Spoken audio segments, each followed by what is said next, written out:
मैं हूं कलीमुल्ला।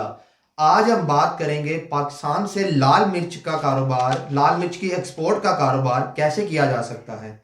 हमारे साथ हैं अली अकबर साहब। अस्सलाम वालेकुम सर, क्या हाल है? वालेकुम अस्सलाम कलीमुल्ला, आपका क्या हाल है? अल्हम्दुलिल्लाह सर, मैं ठीक हूँ। सर आप हमें बताएं, अगर कोई हमारा पाकिस्तानी भाई लाल मिर्च की एक्सपोर्ट का कारोबार करना चाहता है तो इसका तरीकाकार क्या है? जी कलीमुल्ला, ये बहुत अच्छा सवाल है। जी सर, अगर आप बहुत शुक्रिया। देखते हैं कि पूरी दुनिया में इस वक्त जो है पाकिस्तान एक एग्रीकल्चर कंट्री है, और जिसमें बासमती चावल पाकिस्तान से एक्सपोर्ट होता है, शुगर पाकिस्तान से एक्सपोर्ट होती है, और स्पाइसेस में अगर हम आ जाते हैं, रेड चिली पाकिस्तान की बहुत बड़ी एक्सपोर्ट्स में से एक, स्पाइसेस के अंदर जी सर। बहुत बड़ी एक्सपोर्ट है। इसके बाद अगर हम बात करते हैं कि दुनिया के जो बड़े एक्सपोर्टर ममालिक हैं रेड चिली के, जी सर। वो कौन कौन से हैं, तो बिल्कुल सर। उनमें पाकिस्तान का चौथा नाम है। पाकिस्तान चौथा, पांचवा नंबर है। माशाल्लाह सर। तो इसमें मैं कुछ डाटा और फिगर्स के हवाले से आपको बताना चाहूँगा कि कितने बड़े लेवल पर इसका काम हो रहा है, लेकिन हो सकता है आपको ना पता हो। जी सर, तो ऐसा ही है। जब आज के दौर में इंफॉर्मेशन जो है इज़ अ मनी, जी तो सर। हम आपको ये जो इन्फॉर्मेशन है ये फ्री ऑफ कॉस्ट दे रहे हैं, अपना एक्सपीरियंस शेयर कर रहे हैं। क्यों कर रहे हैं? ताकि आप लोगों को एक आइडिया मिले, और आप अगर वो कोई काम शुरू करना चाहते हैं या इरादा रखते हैं तो आपको हिम्मत मिले और आप वो काम करें और ज़िंदगी में कामयाब हों। इस हवाले से अगर हम देखते हैं तो पांच बड़े जो एक्सपोर्टर हैं रेड चिली के, सुर्ख मिर्च के, उनमें अगर हम देखते हैं तो इंडिया जो है पहले नंबर पे आता है। 1.8 मिलियन टन जो है ये सालाना एक्सपोर्ट करता है, 1.8 मिलियन टन रेड चिली की। उसके बाद दूसरा जो है 1.4 मिलियन टन जो है चाइना एक्सपोर्ट करता है रेड चिली की। उसके बाद तीसरा आ जाता है मैक्सिको, 0.8 मिलियन टन जो है वो मैक्सिको करता है। और चौथा जो नंबर है वो पाकिस्तान का है, 0.7 मिलियन टन। अब चौथे नंबर पर पूरी दुनिया में पाकिस्तान है, और पाकिस्तान में जो है 85% जो रेड चिली है, मिर्च है, वो सिंध में पैदा होती है। बाकी जो सूबों में पैदा होती है, जैसे बलूचिस्तान में 2% है, और इसी तरह से अगर पंजाब में 8% है, और केपीके में 5% है, तो सॉरी, केपीके में 2% है, बलूचिस्तान में 5%। तो ये क्या है कि तकरीबन 15% होती है ये सारी तीनों सूबों के मिलाकर, और वो उसकी अपनी लोकल ज़रूरियात पूरी नहीं करती।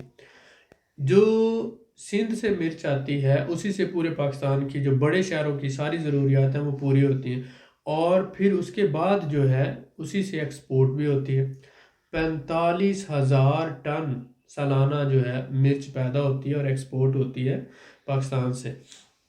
अब मैंने आपको बताया, मैं दोबारा एक्सप्लेन कर देता हूँ कि इंडिया जो है वो नंबर 1 आ गया इसमें। उसके बाद चाइना है, उसके बाद मैक्सिको, और पाकिस्तान का चौथा नंबर है।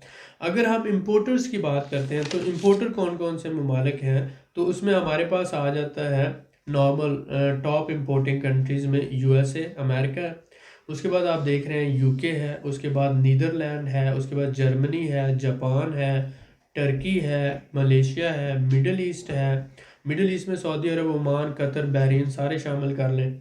और ये इन सारे ममालिक में तो आप ये देखें कि यूरोप के बड़े ममालिक जिनमें नीदरलैंड और जर्मनी आ जाता है, यहाँ पर बहुत ज़्यादा पाकिस्तानी, इंडियन और एशियन कम्युनिटी रहती है जो ये मिर्च का इस्तेमाल करती है। ठीक है, इसी तरह यूएसए और यूके में जितनी भी इंडियन और पाकिस्तानी कम्युनिटी है, ये सारे ज़्यादा मकदार में, आता कि अब गोरे भी बड़े शौक से स्पाइसी फूड खाते हैं। इसी तरह जापान है, और वो तो ऑलरेडी, मलेशिया है, मिडल ईस्ट कंट्रीज़ में आपको पता है।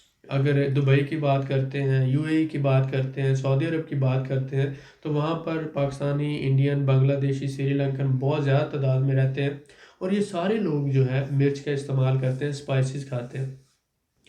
तो मैं इंपोर्टर्स में आपको दोबारा से बता देता हूँ, USA, UK, Netherlands, Germany, Japan है, टर्की, मलेशिया और मिडल ईस्ट। इसमें टर्की जो है वो न्यू मार्केट है। टर्की खुद भी प्रोड्यूस करता है, लेकिन क्योंकि उसका सीज़न इस तरह का है, बड़े लेवल पे वो प्रोड्यूस नहीं कर पाता, तो वो इंडिया और पाकिस्तान से इंपोर्ट करता है। टर्की के बाद रशिया, रशिया के बाद आज़रबाईजान। आज़रबाईजान पिछले 2 सालों में यहाँ पर 40-50 लाख सालाना टूरिस्ट आना शुरू हुआ है, जिस वजह से टूरिस्ट जो है स्पाइसी फूड खाता है, तो ये रेड चिली का डिमांड यहाँ पे पैदा हुई है। यहाँ पे लोकल लोग जो है रेड चिली बिल्कुल नहीं खाते हैं। ठीक हो गया।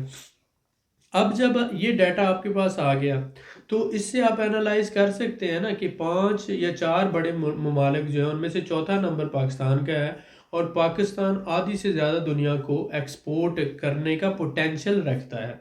अब अगली बात क्या है? अगली बात यह है कि इंडिया की मिर्चें जो है पाकिस्तान की निस्बत महंगी हैं, और क्वालिटी भी जो है वो पाकिस्तान की ज़्यादा अच्छी है। फ्रूट्स में आ जाए, बासमती चावल में आ जाए, किसी भी फूड में आ जाए, पाकिस्तान के फूड की क्वालिटी इंडियन फूड की निस्बत ज़्यादा बेटर है।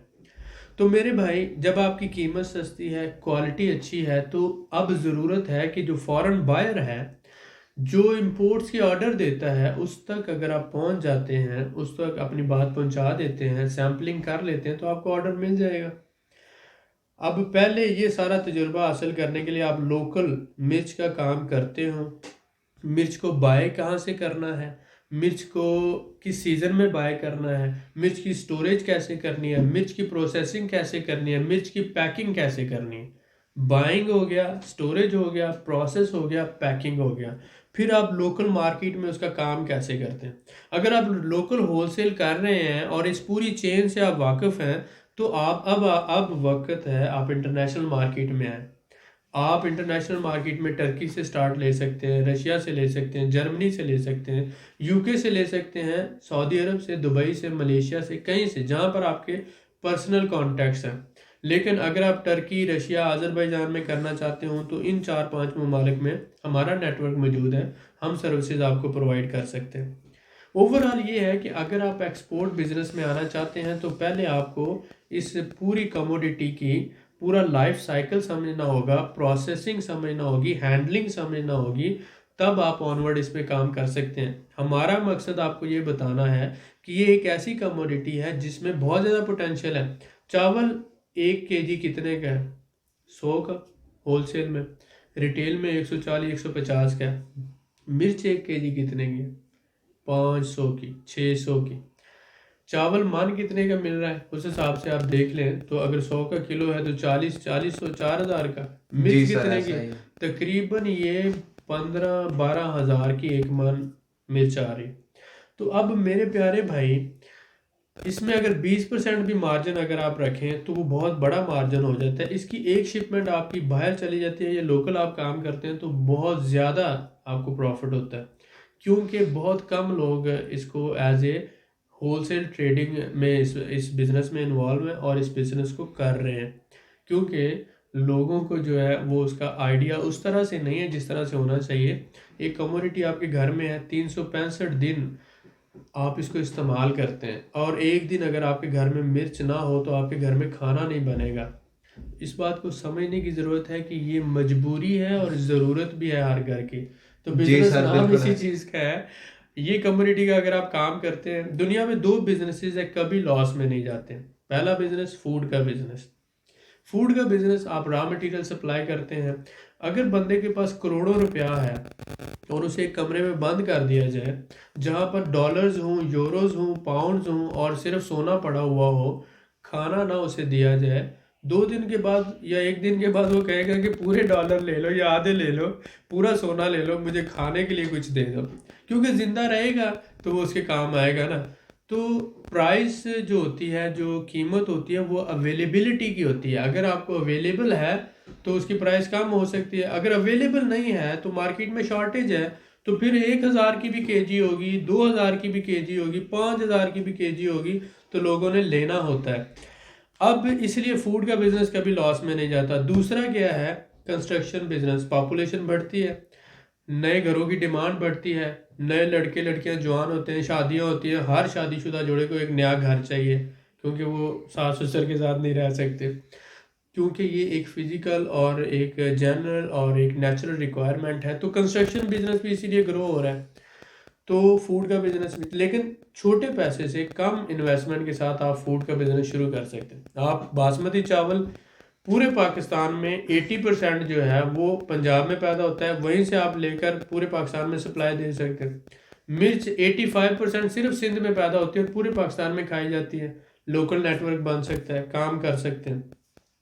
लोकल नेटवर्क बनाने के बाद जब आप उसकी हैंडलिंग, प्रोसेसिंग, पैकिंग और स्टोरेज को समझ जाते हैं, फिर आप इंटरनेशनल मार्केट में आए, छोटे ऑर्डर से प्रोसेस करें और ऑनवर्ड एक्सपोर्ट शुरू कर दें। इंशाल्लाह ताला मुनाफा ही मुनाफा होगा। जी सर, बिल्कुल मैं आपकी बात से एग्री करता हूँ। माशाल्लाह बड़े अच्छे तरीके से आपने हमारे भाइयों को समझाया। जी तो जी। सर मैं आपसे पूछना चाहूँगा कि अगर हमारा कोई पाकिस्तानी भाई लाल मिर्च की, रेड चिल्ली की एक्सपोर्ट करना चाहता है, तो उसको कहाँ से स्टार्ट करना चाहिए और कौन सी कंट्री से वो काम शुरू करे तो उसके लिए बेहतर है? देखें, इस वक्त जो है अगर आप देखें तो पहले तो बात यह है कि उसको पहले अपने इलाके से शुरू करना चाहिए। बिल्कुल सही है, ठीक आप है। बिजनेस अपने घर से शुरू जी सर। करें।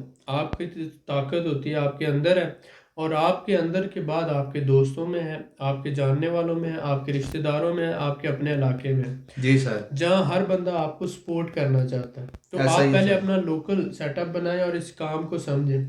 फिर जब आप इस काबिल हो जाते हैं कि आपके पास कैपिटल भी है और आप इस काम को भी समझ गए हैं, उसका जो बारीकियां हैं वो आपको समझ गए हैं, बाइंग कैसे करनी है, कब करनी है, स्टोरेज, हैंडलिंग प्रोसेस सब, उसके बाद फिर क्या है कि आप छोटे ऑर्डर्स लें, जी सर। जो आपके सऊदी अरब हो सकता है, टर्की हो सकता है, रशिया हो सकता है, जहाँ पर आपके पर्सनल कॉन्टैक्ट्स हैं या जहाँ से आपको ऑर्डर्स मिल सकते हैं। आप छोटा ऑर्डर प्रोसेस करें, सैम्पलिंग करें, जी 500 सर। केजी का, 100 केजी का, 50 केजी का। बिल्कुल ठीक है। जब आपका 100-500 केजी प्रोसेस हो जाता है और सक्सेस मिलती है, तो आप फिर आगे चलें।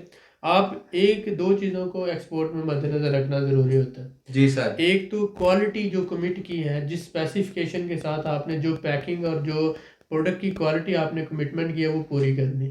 जी सर, बिल्कुल ठीक दूसरा, है। इन टाइम डिलीवरी, जो आपने टाइम ऑफ डिलीवरी दिया है वो आपने मस्ट करना है। बिल्कुल ठीक है तो सर। अगर आप इंटरनेशनल मार्केट में कोटेशन दे रहे हैं तो आप रेट कम देते हैं दूसरों की निस्बत, तो उसका ये मतलब नहीं कि आपने क्वालिटी कम देनी, क्वालिटी आपने उनसे ज़्यादा अच्छी देनी है ताकि आप मार्केट में एंट्री दे सको। जी सर, बिल्कुल इन ठीक है। टाइम डिलीवरी और कमिटेड क्वालिटी, अगर आप ये दोनों दे सकते हैं तो आपको कामयाब होने से कोई नहीं रोक सकता। बिल्कुल ठीक है सर, आपकी बात से मैं एग्री करता हूँ। बहुत शुक्रिया सर आपका। सर मैं आपसे जानना चाहूँगा कि जैसा कि आपका बाइंग हाउस है लाहौर में, जी जी। तो आपकी कंपनी किस तरह की सर्विसेज प्रोवाइड करती है जिससे अगर कोई हमारा पाकिस्तानी भाई एक्सपोर्ट करना चाहता है तो जी, उसको हेल्प हो सके? बेसिकली जो हमारा बाइंग हाउस है, हमने काम शुरू किया, हम लाहौर माल्टन लिंक रोड पर जो है विनेज के नाम से बाइंग हाउस है। जी सर। तो हम क्या करते हैं, 4 ममालिक हैं जिनमें हम सर्विसेज प्रोवाइड कर रहे हैं, जो बाकी ममालिक में हम नहीं सर्विसेज प्रोवाइड कर रहे हैं, जिसमें रशिया है, जी सर। टर्की है, यूक्रेन है और आज़रबाईजान। बिल्कुल ठीक है sir. Russia, Turkey, Ukraine, Azerbaijan, इन चारों ममालिक में हमारी अपनी कंपनीज हैं। जी सर। हमारा अपना सेल का पूरा सेटअप मौजूद है, वेयर हाउस है, कंपनीज हैं, इंपोर्ट्स हैं। उसके अलावा फिर हम इन चारों ममालिक में काम कर रहे हैं, बासमती का काम कर रहे हैं, स्पाइसेस का काम कर रहे हैं, टेक्सटाइल सेक्टर में काम कर रहे हैं, जी सर, हम बिल्कुल खुद ठीक है। काम कर रहे हैं, हमारे पार्टनर्स। अब इसमें बात ये है कि अगर आप इन ममालिक में इन चीज़ों का काम करना चाहते हैं तो हम आपको हर तरह की लॉजिस्टिक प्रोवाइड कर सकते हैं। बिल्कुल ठीक हम है आपका सर। छोटे ऑर्डर से लेकर बड़े ऑर्डर तक प्रोसेस करने में पूरा आपके साथ पार्टनरशिप पे भी काम कर सकते हैं, कमीशन पे आपको सर्विसेज भी सप्लाई जो है प्रोवाइड कर सकते हैं। बिल्कुल ठीक है अगर सर। आप अपना सेटअप बनाना चाहते हैं तो आपको अपना सेटअप बनाने में भी हम हेल्प कर सकते हैं। बिल्कुल ठीक है तो सर। 3 तरह की सर्विसेज होगी। पहली सर्विस तो ये होगी कि हम जो काम कर रहे हैं आप हमारे साथ पार्टनरशिप पे भी काम कर सकते हैं, जी सर। यानी कि आप सप्लाई दे रहे हैं, हम उसकी सेल्स कर रहे हैं और हम 50-50 पार्टनरशिप पे काम कर सकते हैं। जी सर, बिल्कुल ठीक है। सेल नेटवर्क हमारा हो गया, सप्लाई नेटवर्क आपका हो गया, पाकिस्तान में हम एग्रीमेंट करके आपके साथ काम कर सकते हैं। जी सर। दूसरा ये हो गया कि आप कोई ऑर्डर लेते हैं, आपने उस ऑर्डर को प्रोसेस करना है, तो हम प्री शिपमेंट इंस्पेक्शन है, पेमेंट गारंटी है और पूरे इस ऑर्डर को प्रोसेस करने में आपको हेल्प करेंगे, और हम आपसे मुनाफे का जो है प्रॉफिट का 30% लेंगे। बिल्कुल ठीक है सर। 10% से 30% तक हमने रखा हुआ है, डिपेंड करता है कौन कौन सी सर्विसेज आप लेते हैं हमसे। जी सर। एक तो ये हो गया। तीसरी सर्विस, अगर आप अपना कोई सेटअप बनाना चाहते हैं तो हम आपको कंपनी रजिस्टर्ड करवाने में, आपको वेयर हाउस लेने में, आपकी पूरी डॉक्यूमेंटेशन में, लीगल मामलात में A to Z सपोर्ट करेंगे, जी आपको सर। सेटअप बना कर देंगे। तो वो सर्विस भी हम प्रोवाइड करते हैं, हमारे पास लॉयर्स हैं, हमारे पास पूरी टीम मौजूद है। बिल्कुल सर, ठीक हो गया। बहुत शुक्रिया सर आपका। जी जी, मोस्ट मजीद मालूमात के लिए हमारे चैनल को सब्सक्राइब करें, वीडियो को लाइक करें और शेयर करें। बेल आइकन को जरूर प्रेस करें ताकि हमारी अगली वीडियो आपको मिल सके। अल्लाह हाफिज।